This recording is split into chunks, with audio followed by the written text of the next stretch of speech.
Mangai, please go ahead. Yes, ma'am. Very good evening to all.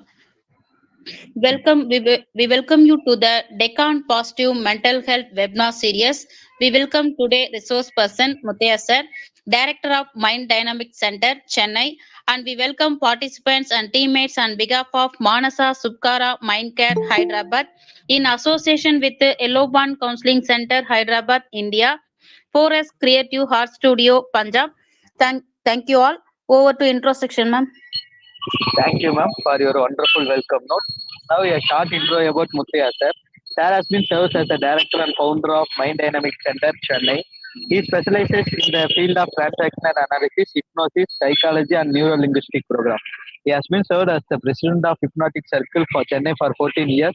He has two postgraduate degrees in psychology, and he is a certified NLP, NFLP trainer from USA, Florida. And Sarah has been presented house training programs in Malaysia, Sri Lanka, and online programs in Canada, USA, UK, Malaysia, Australia. In 4 years, he has presented 500 online lectures on self-development. 1,412 people from 68 different countries have been benefited through his course transactional analysis. Their training rating has been remaining always above 90%. He also wrote two books in Tamil on topic power of subconscious mind and power and how to score 90% in exam. And Star received following awards like Best Psychology Awards by Deccan Positive Mental Health and Tondabar Virudu, Tirukural Tondar Virudu. He loves reading, learning, and teaching. With the short intro, I would like to hand over the session to you, sir. Happy to have you. Welcome. Good evening. Welcome to all the participants here. Special welcome to Sunanda, Naveen, and Mangai. And the topic of the day is cognitive behavior therapy, or in short, CBT. Normally, my field of activity is hypnotherapy and transactional analysis and neuro-linguistic programming and psychology and psychoanalysis. And sometimes I go into other aspects of psychology also. Today, for the first time, I think I am taking up cognitive behavior therapy because several people have requested me to give a talk on this topic. So I said one day I will do it. And this being a new year and this being the first program of Deccan Positive Mental Health, I'm so happy being given the opportunity to speak on CBT. As we go into the subject proper, there is a word called cognition or cognitive, and then there is behavior, and then there is therapy. So therapy is associated with all psychotherapy, and this is one such form. And behavior is also there, called behavior therapy, and several other behavior components therapies are also there. This is one particular dimension called cognitive behavior therapy. So in order to get to know what is cognitive behavior therapy, we need to get to understand what is cognition to start with. Cognition refers to the mental processes and activities related to acquiring, processing, storing, recalling, using these information, whatever emotion, along with the whatever information, along with the emotion, they got fused together and placed inside. When you recall the information, the associated emotion also comes along with it. The idea is to understand, interpret, interact with the world around us. So the mental functions are the ones which keep us connected to the external world. Body is the one which carries out whatever the mind says. Mind has got largely two components, one called thought process, mainly associated to the left brain, and another one called feeling process or emotion process, mostly associated with the right brain. So put together, the thought and the feeling, they generate us or they propel us, they move us, they guide us, they make us become dynamic and get something done.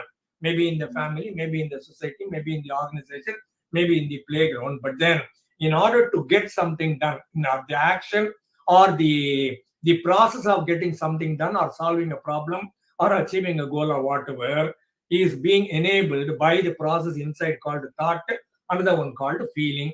Both of them propel us, right? So cognition encompasses various aspects, including perception, sensation. Using the five senses, I get to know what is there in front of me. I listen to it or feel it or smell it or gustatory. I eat it and get it, right? I taste it. So there is a sensation, and then the sensation is being interpreted by my perception. I add some value to it. I say it is good, it is bad, it is neutral, it is okay. I can take it, I can't take it, I can't stomach it like. So there is an interpretation coming with your perception. And then the sensation and the perception, and they create your attitude towards something, or towards somebody, or towards the situation, or the surrounding, or whatever is happening in the environment around you. And then you make use of all the five senses called the eyes and the ears and the nose and the mouth and the skin, all five put together. I get to understand the stimulus comes from the environment and the surrounding and the situation and whatever is around me. And how do I interpret the information stimulus to me?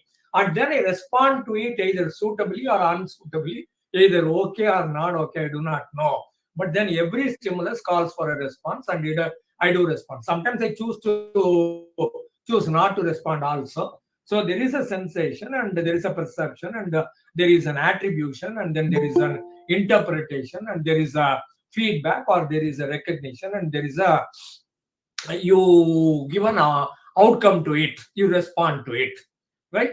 So the perception and the memory in the language and the problem solving ability, the decision making ability, making choices out of all the alternatives options available in front of you, and then making use of your executive functions like management functions, so like planning and organization and initiating and regulating and controlling and getting things done.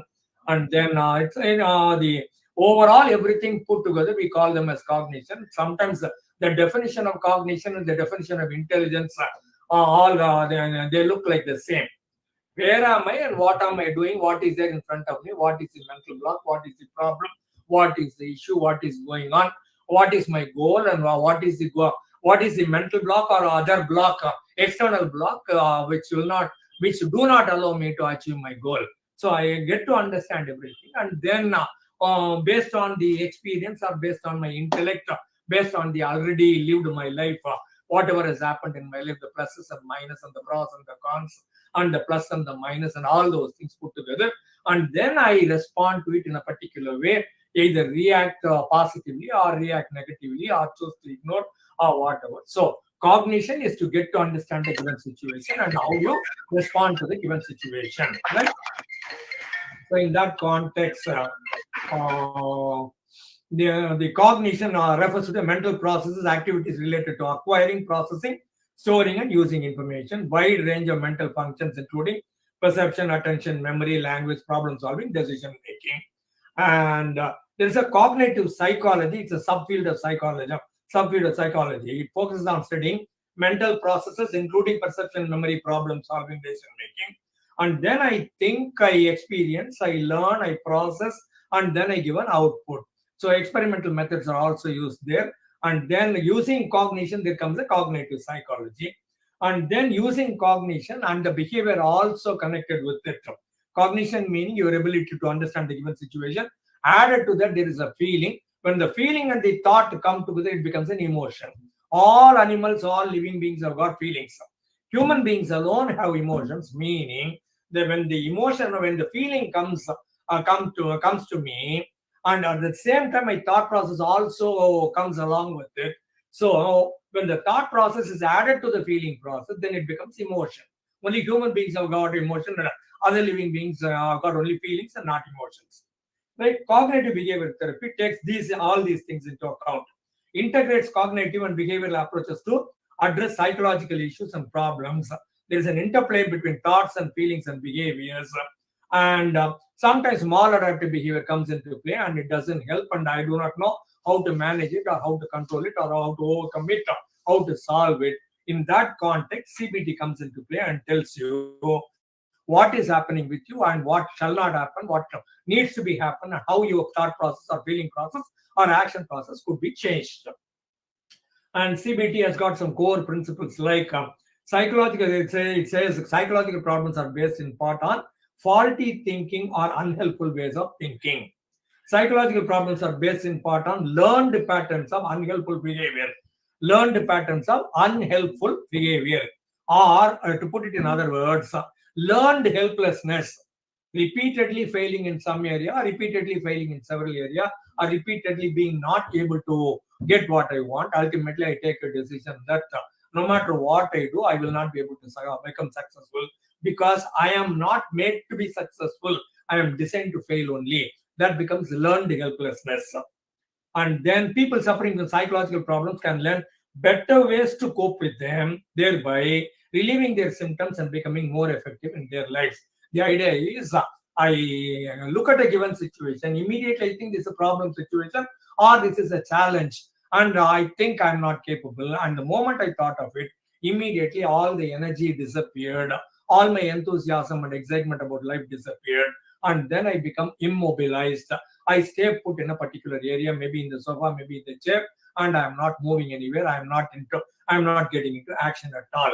The idea of CBT is to recognize this distorted feeling in thinking that are creating my own problems created by my own self, my own mental blocks. And it has got nothing to do with the outside. Whatever is there outside, it's different. How am I looking at a given situation? To give you a simple example differently, when the bowler bowls the ball in cricket, the batsman who is looking at the ball, he can take it as an opportunity to hit a 4 or a 6, or he can also think my bails are going to go away, or it is going to end up in a catch. I will not be able to cross over to the other side. I'm going to get out. So how do you look at any given ball? Every ball that comes to you as a batsman can be an opportunity to score runs, can also be an opportunity for you to get out of the ground also. How are you looking at a given situation? It has got nothing to do with the bowler. It has got nothing to do with the ball. It has got nothing to do with the fielders around. It is to do with you and your bat and your perception and your interpretation and your earlier learned experiences. And how are you looking at the given situation today? That's the point. So gaining a better understanding of the behavior, using the problem solving skills, whatever problem solving skill that we could learn here with CBT, I'll put it into action, and then I'll be able to face difficult situations in my life. Learning to develop greater sense of confidence, self-confidence, my own confidence in my own abilities. And it need not have to be from other people. And I can motivate myself from within, and then I'll be able to cope with the given situation. Facing my fears instead of avoiding them. And sometimes I use CBT uses role play to prepare oneself potentially, making the other person see that there is one another person imaginatively. We call it as empty chair technique, or we call it as two chair technique. Imagining that there is another person there who is a problematic person in your life, or a person closely related to you, or a person closely you need to work with in your organization. You look at the empty chair and imagine that the other person is there, and the other person is acting, behaving, or speaking, communicating, looking at with the body language and all in a particular way at you, and you are not comfortable with it. And then you respond to the other person imaginatively, looking at the empty chair, or making the other person play that role, and you yourself play that role. You are the one creating the manager, you are the one creating your spouse, husband or wife, you are the one who is creating the challenger or the competitor or the enemy are in front of you. And then you make the enemy talk, and then you respond to the enemy. By and by, you get to understand that you'll be able to balance, you'll be able to cope, you will be able to adjust, you'll be able to overcome the given situation on hand. Right? At the same time, one is able to calm his mind and relax and look at a situation in a much more peaceful manner, much more delightful manner. Right? There is a cognitive aspect, there is a behavioral aspect, there is a collaborative goal-oriented aspect between the therapist and the counselee. And homeworks are given, skills are built, new skills are being taught to the counselee, and both of them sit together and based on an understanding, they communicate with each other, understand the given situation, and then the therapist tells him or her what to do, what not to do, and what is the procedure to follow, what will be the homework. Some homework could be journaling, like maybe writing down whatever is happening with you.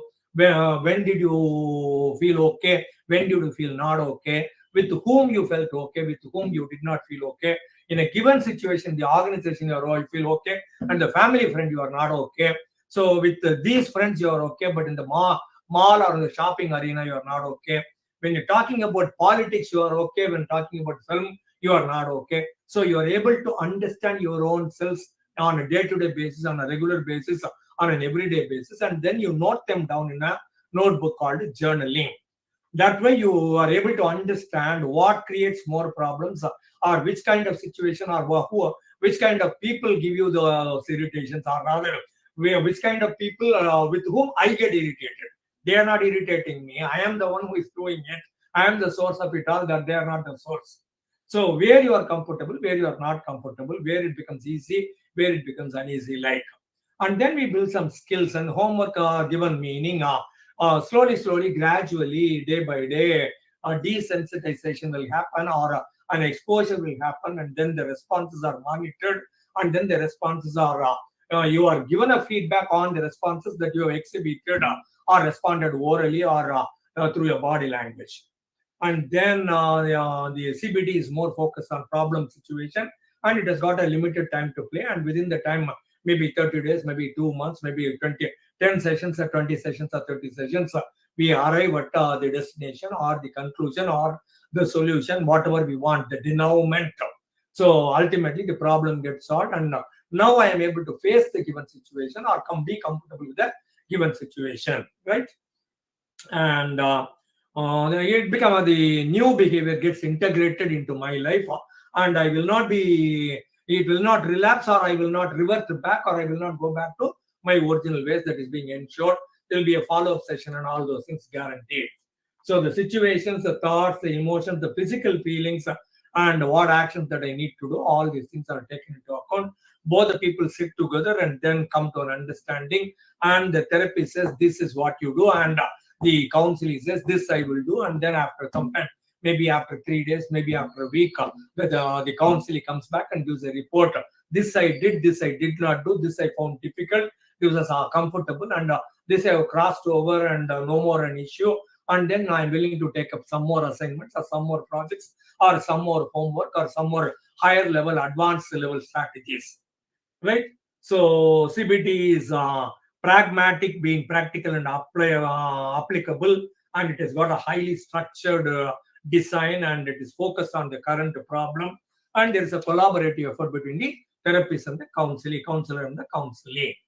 And who created it? There is no specific person with whom we can say it, but by and large we say behavior therapy was started by or founded by Aaron T. Beck, Aaron, Aaron T. Beck, B-E-C-K. And RE, there is one another cognitive behavior therapy, one another form, classified form, or a subset form called RET, rational emotive therapy, or REBT called rational emotive behavior therapy. Emotions and behavior come together, REBT. Emotions alone taken into account, rational emotive therapy. And that was by Albert Ellis. So both of them, somewhere around 1950s and 60s, these two people created behavior therapy and rational emotive behavior therapy, and put together along with the exposure therapy and dialectical communication therapy, something I'll come to it. Couple of more therapies, there are 7 therapies are there available within the context of cognitive behavior therapy. I believe I'll come to it now. I'll come to them one by one later. And Albert Ellis looks at a given situation with rational beliefs and irrational beliefs.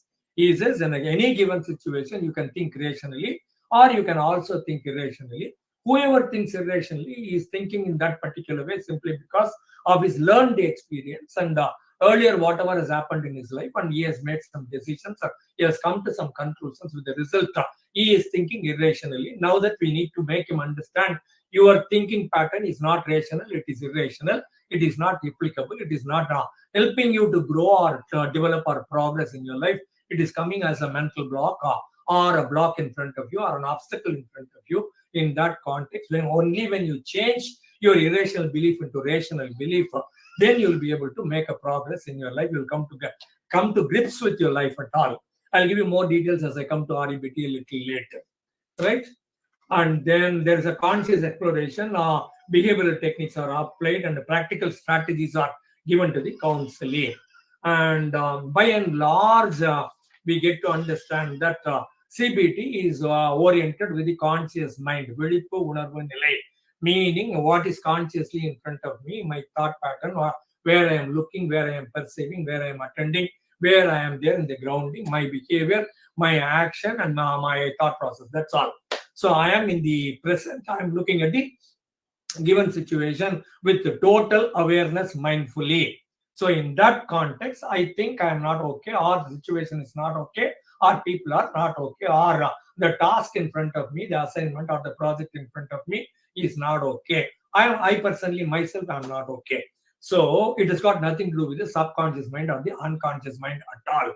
As I told you in the beginning, wherein I am specializing in, is called hypnotherapy and transactional analysis and neuro-linguistic programming, and also psychoanalysis.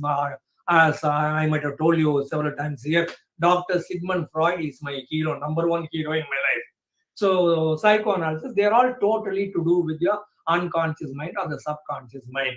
But here CBT or cognitive behavior therapy or behavior therapy or rational emotive therapy, these therapies have got nothing to do with subconscious mind. They focus attention only on the awareness level, mindfulness level, or cognitive level, not the understanding level. So the behavior is taken into account, thought is taken into account, what is happening around you is taken into account, and then they are working on it. The root cause, the foundation, or the source of the problem, which could have originated when you were less than 5 years old, that will not be taken into account in CBT at all. I'm not saying this is wrong. I'm not saying this is bad. I'm saying that is green and this is blue. I never said blue is better than green. I never said green is blue is better than green, or green is better than blue. So that's one another way of approaching a given situation. When there is a deep-rooted problem, when the unconscious mind or the subconscious mind is involved, we need a different kind of therapy. Here, CBT is to do with the conscious level that we need to understand. So there is a cognitive restructuring. There is a conscious level of understanding. There is a mindfulness level, and there is a problem-solving skill. These are all in cognitive behavior therapy. And homework assignments will be there given again at a cognitive level, understanding level. So I know what is the homework. She also knows what is the homework assignment, and then we get it done. And if it is not done, we understand it is not done, but then everything is at an awareness level. And we set a goal also at a given point of time after 10 sessions or 20 sessions or 30 sessions or a month or 2 months. By and large, I don't think it exceeds 3 months. Within a matter of a month or two, by and large, the denouement or the goal is achieved or attained, right? So there is a behavioral level, and there is a behavioral activation, and there is a close monitoring, and there is a restructuring and reanalyzing, fine-tuning, and then readapting. Many a time the counseling may not do the homework, and you will come up with some excuses. You do understand the given data. It's not that I tell the counselor to do something and he will do it 100% pakka, and he will comply with and come back and report to me that he is growing and developing and he's all happy and all problems solved. No way. Even if the guy is an alcoholic addict, he will say, I will not touch alcohol. He will not touch alcohol for about a month, and then he will relapse. He will go back and he will drink, and then he will come back and report. You don't find fault with him. That is part of the mechanism. Says whenever an alcoholic comes to you, and then he is sober for a length of time or a period of time, but then once again he will fall back. Once again he will go back. Once again he will drink, and you don't blame the person. You don't say the person is not okay. This is part of the program. Part of the therapy is people will go back. People will revert back. People will go back to their original ways. People will tend to commit the same mistake. The idea is bounce them back, bring them back, look at them sympathetically, empathetically, understand them, connect with them, pat them on their back, and tell them it's okay. You are not bad. With all that, even if you relapse, even if you go back, you are okay. You are okay as a person. The action is not okay. You are okay as a person. Come back, and then once again, lovingly, smilingly, you tell them what to do next. So that's all there in CBT. It's there in every counseling session. But then specifically here, we get to understand that people will go back to their original ways, and then we will bring them back one more time. So there's a behavioral activation, and there is an exposure. I'll give you a little more details as I come by. There is another therapy called exposure therapy within CBT.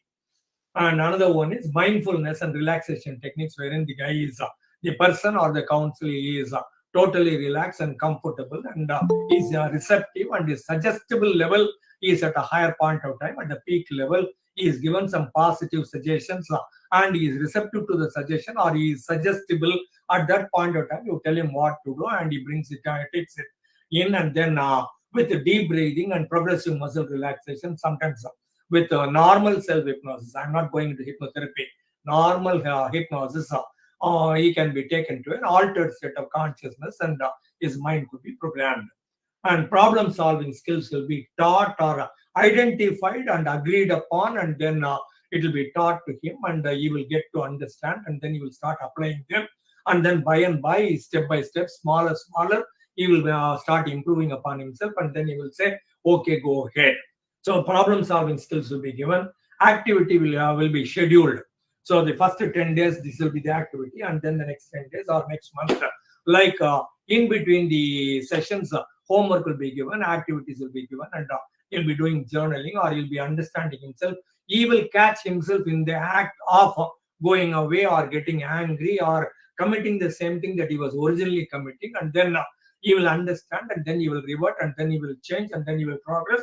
He will modify, he will alter, he will grow, develop, progress, and then he will feel good about it or bad about it, and then he will come back to the therapist and report, this is what has happened to me, and this is what I did, and this is what I should not have done, this is what I have learned, and this is what I would like to do from now onwards. So there is an animated conversation or communication between the two people in understanding each other. And the thought processes of the individual or the counselee are being recorded by the counselee himself, either early in the morning or late in the night, as to what has happened during the daytime, or including what happened in his dreams also. They get collected. And then graded exposure, like exposure therapy, gradually the problem situation is being exposed to them. It's like inoculation. The corona inoculation, no? People were given vaccinations and all. And they were given because the corona himself, the problematic material itself is injected into the body, and the moment the brain realizes that there's a problem within me, and the body starts responding to it, and it's a very minor tolerable level of the corona infection added to your body. Get it?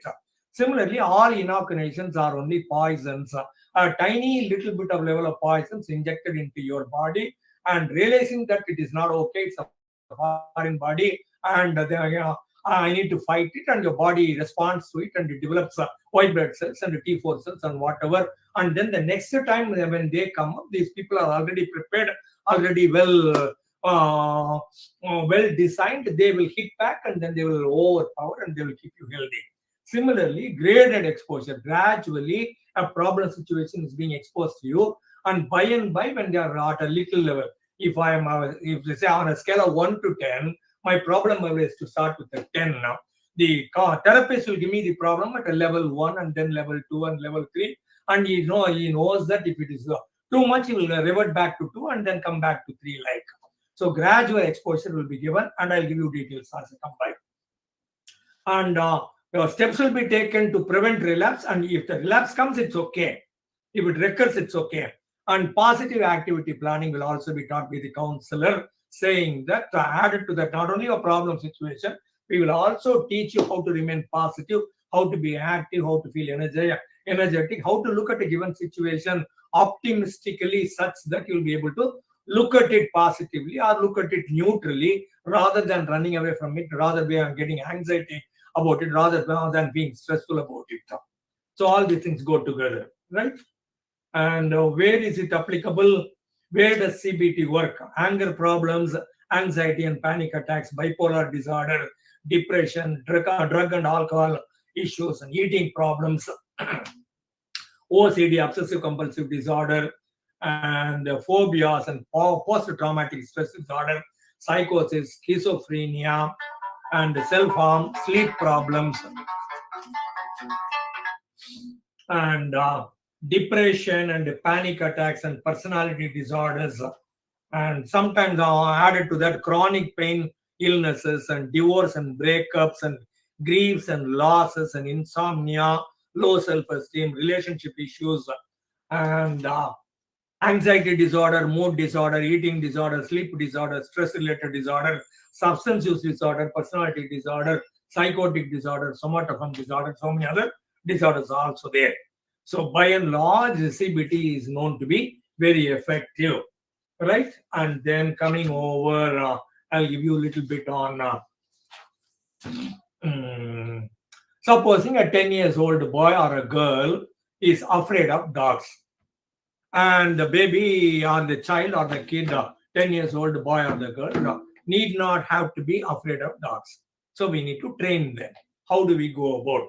Maybe I'll ask the child, 10 years old boy or a girl, to come and sit here, and then I'll be looking at opening up my laptop or the PC or a book wherein the dog's picture will be there. But then it'll be a small dog, a puppy dog, and it's a colorful dog, and it is actually licking a little baby. So the baby is friendly, the child is friendly, and the dog is friendly, and the dog is licking the little baby. So I will look at it and I'll see that I'll without deceptively, not directly, indirectly, I will create a situation in such a way the 10 years old boy or the girl will be able to look at the picture. So I just make them look at the picture, and then I look at their body language. How do they respond to it? And then if they respond positively, I will add a couple of more puppies to it. And then I will maybe open up a laptop wherein a couple of puppies, little tiny little dog, puppy dogs. They are jumping up and down, and they are happily, merrily playing. And then I will add some babies, some children to it. So 5 years, 10 years old kids, they are playing with the dog. And then I will have a photo of a dog in the room. And then I will have a couple of photo of couple of dogs here.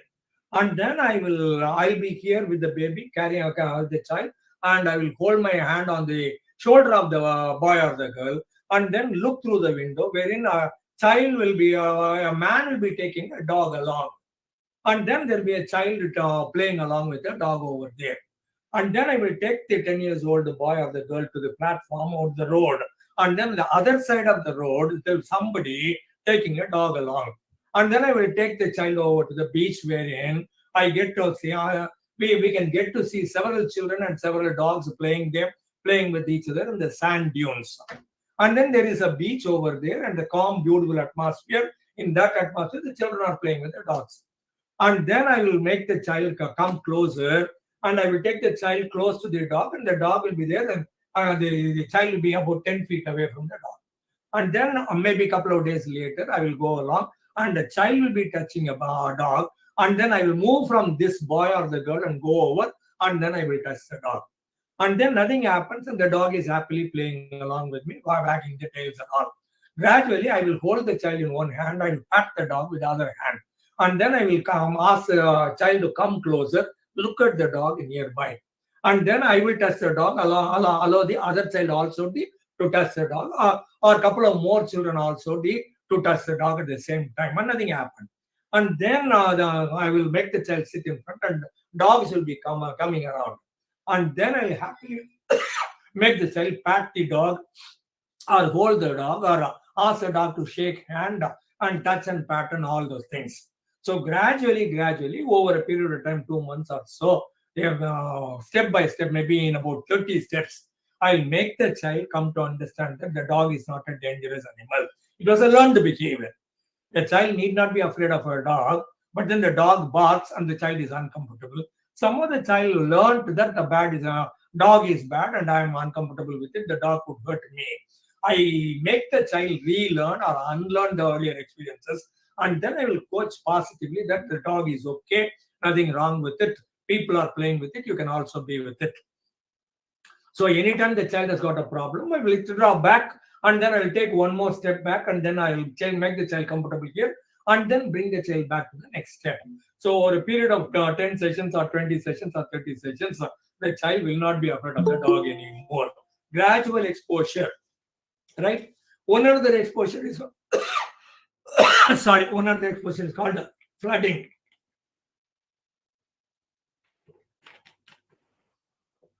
That's a risky therapeutic method. In case I'm afraid of cockroaches, even if I look at one cockroach moving there and I start screaming, at that point in time, what they will do is they will bring 100 cockroaches and make me sit here, close my eyes, and pour all the 100 cockroaches, open the box and put it under in every part of my body, the cockroach will be moving around. That's called flooding. That's called totally helpless. At that point of time, I give up. There is nothing I could do about the cockroach. I just give up. And I give up, I understand that I can manage cockroaches, and cockroaches are okay to move around me, in my body, touch me, be with me, and it's okay. When there's too much, when I am uncomfortable at a level 10, I am given a level 100. But normally, we don't do this. Sometimes people may even have a panic attack, or go into convulsions, or they faint or swoon. They may even get a heart attack. So it's not advisable. That's one of the techniques which is available. When nothing else works, we come to this, right? And then it works in anxiety disorders, as I told you. Behavior therapy is more focused on behavior, on the whatever you are doing at that point of time. That alone is taken into account. What are the and then you are made to unlearn certain things, and you are made to learn certain new things. Applying classical conditioning as well as operant conditioning of Ivan Pavlov and B.F. Skinner. Punishment and reward here. Associative conditioning is there. So learning experience is there, and the behavior is there. Nothing else. That's called behavior therapy. When you add the cognitive process called thought process and also feeling process into it, we call it CBT. Behavior and learning process alone, that's called behavior therapy. When the cognition is added to it, it's called cognitive behavior therapy. Right? And then we have a frame of reference, and we change the frame of reference in such a way. When the frame of reference is changed, the whatever outcome or whatever conclusion you came to come to based on what was there, that could also be changed. Without changing your frame of reference, the conclusion cannot be changed. Right? Coming back one more area, as I told you about REBT, it's called ABC technique or ABCDE technique. One another form of cognitive behavior therapy by Dr. Albert Ellis. What is A? A is activating experience or activating event. Something is happening. That's called activation. That's a stimulus that came to you. So an activating experience, like you said, Ramu, you are an idiot. So that is what you said. That's the activating event. Now, what do? I have a consequence. The consequence is you should not have said that. So I bounce back saying that you are the idiot, and you are a fool, and you are good for nothing. So when you said one thing, that I am not okay, when you said I am an idiot, I responded with 3 more.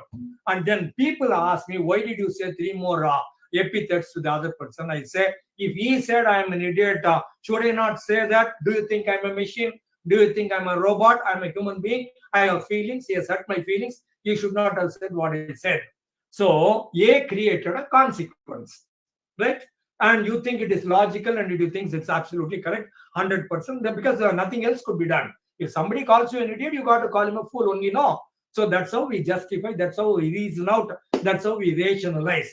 But then Albert Ellis says it's irrational. Simply because somebody told you you are an idiot, does it mean you are an idiot?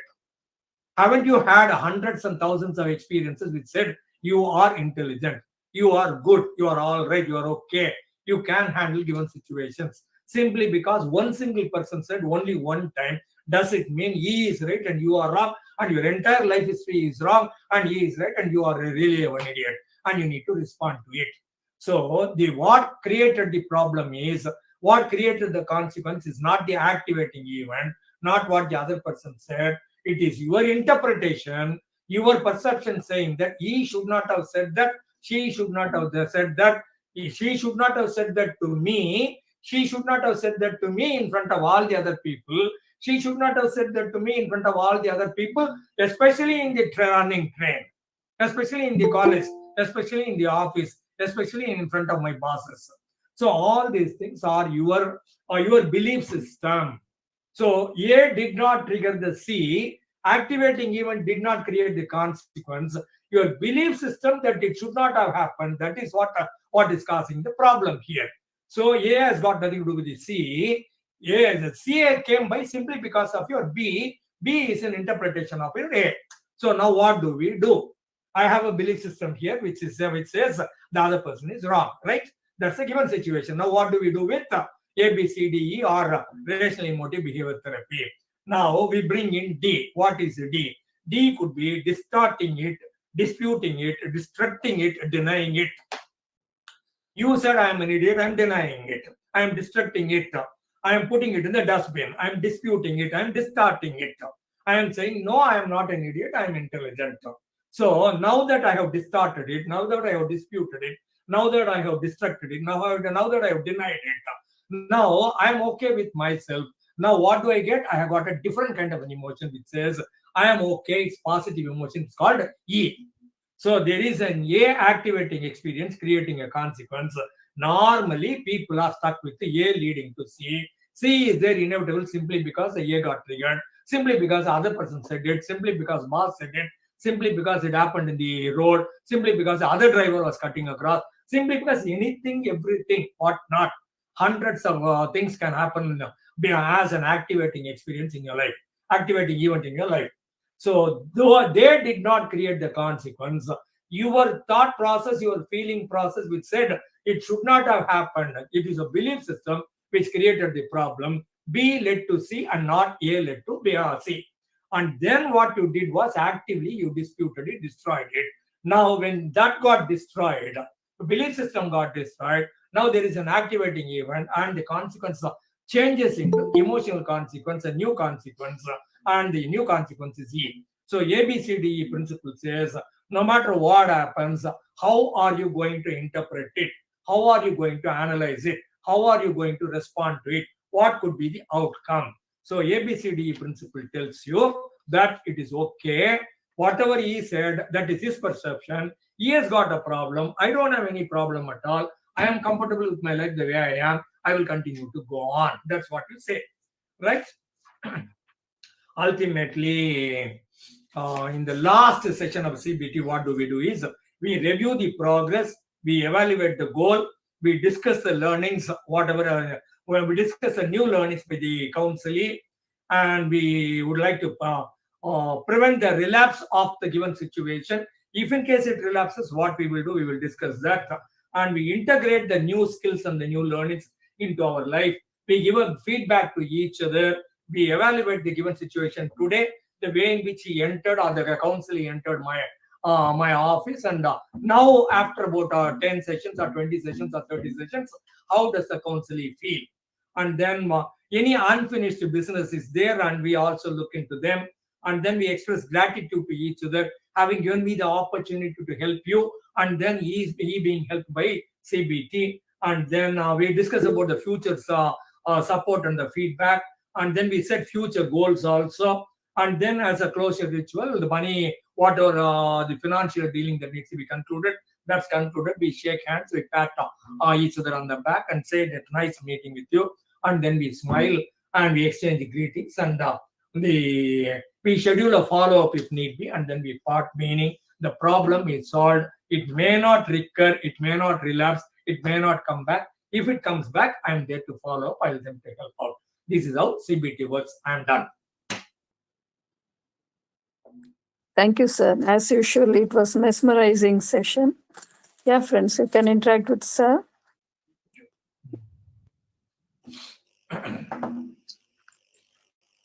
Jyoti ma'am. Yeah, Ashish ji. Sir, as usual, action-packed and full-paced session. I just like to have some references of books on CBT which cover all those aspects, and any book reference for hypnotherapy. Can you give reference of hypnotherapy will be, this is on hypnosis. Idiot's Guide to Hypnosis. Okay, Complete Idiot's Guide. Yeah, that's one. And this is on self-hypnosis. Dummies. Okay. And this one, Managing OCD with CBT. This is Cognitive Psychology. Dummies and Idiots books are very easy to read. Okay, sir. And this is about counseling skills. And what else I have on? Sir, these books are available online? Online, yes, around 500 rupees. Okay. All the Okay, books cost you around 500 rupees. Dummies. Okay, sir. Dummy meaning the person doesn't know anything. ABCD of it. Idiot is also the same meaning. So these are all idiots' gates. All these are managing stress idiots. and this Okay. is making money with your hobby. Idiots get to psychology and training your brain. Idiots get to assertiveness. So idiots gates and dummies gates. They are easy Okay, to sir. understand, and for a person who does not know anything about the subject, they teach you. So go to dummies and Okay, go to idiots. okay, sir. Don't Okay. go to Thank you intelligent. very much, sir. You have shown all the books, sir. Thank you very much, sir. Welcome. If possible, you can share a short note, sir, so that we can use in counseling skills. Okay. Yeah, Jyoti ma'am. Yeah, sir, good evening. Good evening, all. Good evening, sir. As usual, power pack performance. Sir, I don't know. Your the non-stop speaking. It's really difficult for us when we talk. For every 5 minutes we take a break and we try to take it. But you are really, sir, awesome, and hats off to your energy levels, sir. Welcome. And the subject wise also, it's very clear. CBT and the way you explain, it was really eye opener. Sir, can you share the list of books in the group so that it will be easy for us to I'll do order that. the books By and large, actually? idiots are dummies get to CBT and Yes, sir. idiots get Yeah. to CBT will be helpful. Yes, I'll yes. give you. And as Sunda said, a short note to help. It will help us to do what are the procedures and the way you explain. Even though we do CBT and thing, but I think the way you explained, it's really, you're a great teacher, sir. I simplify. You really simplify, and we don't feel that okay, we are listening for 40 minutes or something, because the flow is something like that. It's continuous. So thank you very much, sir. We got an opportunity to attend your sessions. Thanks, Sunanda, for Pleasure. Thank you, ma'am. bringing Like a sir to waterfall, so yeah, the flow yeah, will come out. exactly. Yes, Yeah. yes. Yeah, friends, others can interact with sir. Interactions, questions, feedback. Yeah, about today's session. What are your takeaways? Gayatri, Mangai, Dr. Venugopal.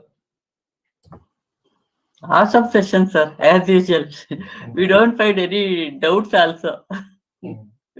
So much clear it is. Thank you, sir. Yes. Good evening, Venugopal, all. sir. Sir, super, sir. Lots of fun. Very energetic. Please take up your throat, sir. You're always coughing, huh? So take up your health. We are given lots of points, sir. Thank you so much, sir. Thank you. Yeah, Captain Indira.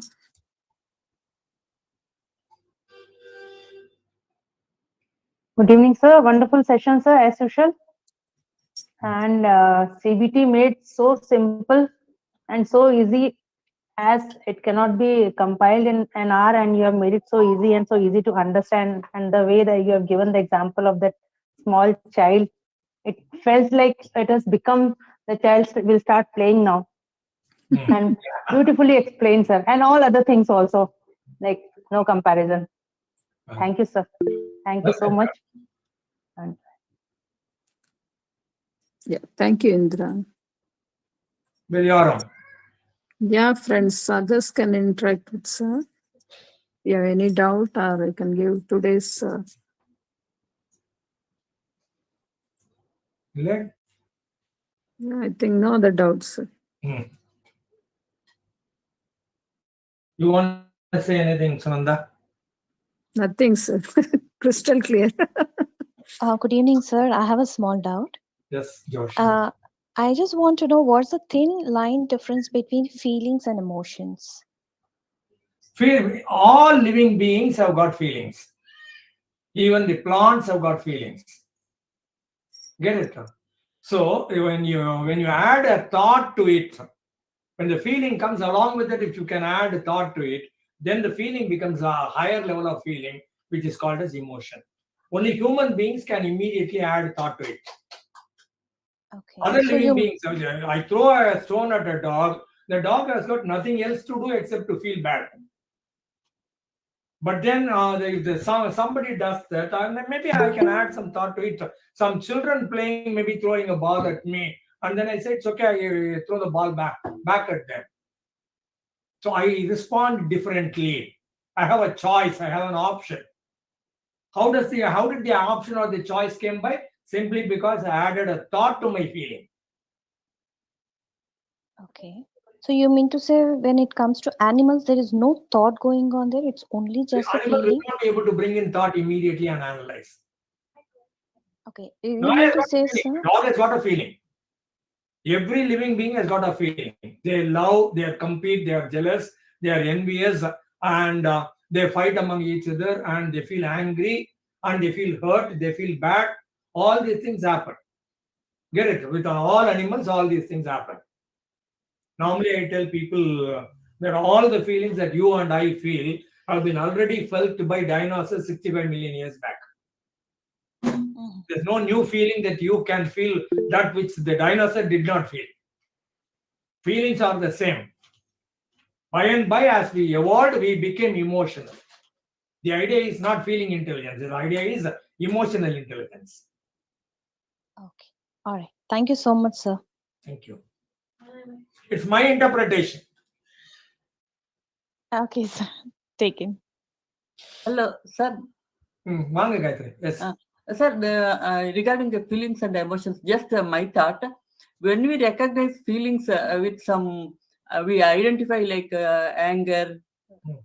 So when we identify, it becomes emotions. Is it like that? The cognitive component added to feeling becomes an emotion. Yeah. Yes. The Yeah. thought process added to feeling becomes an emotion. Okay.